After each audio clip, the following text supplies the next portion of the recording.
This corporate video touts the exciting prospects for Israel as an oil producer, by no means in amounts approaching its Arab neighbors, but still a promising economic asset for a country that's always been a big energy importer.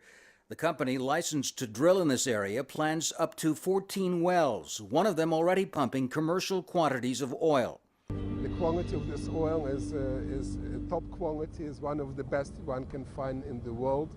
And when we sell it, we're receiving the top quality for this oil on the average price way over $100 per barrel.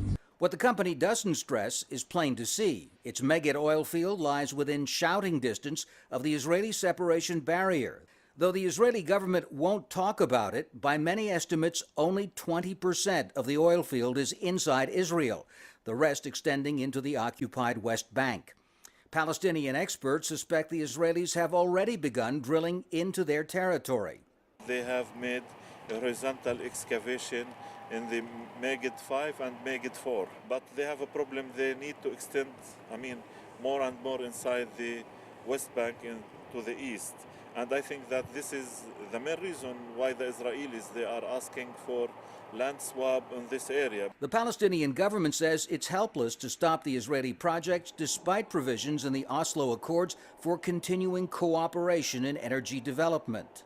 The World Bank has reported that the Palestinian Authority stands to increase its gross domestic product by at least 1/3 and reduce its dependence on international aid if Israel allowed it to fully exploit the natural resources on what the bank calls restricted land like this.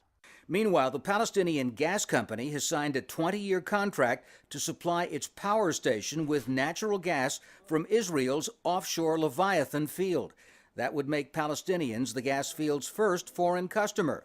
But the Palestinian Authority says that doesn't mean it's giving up on developing its own projects in areas it controls. This is not as an equivalent to the Palestinian natural resources. There are different means of reaching out the power and the means of power in order to reach the safety and in order to reach them economic stability.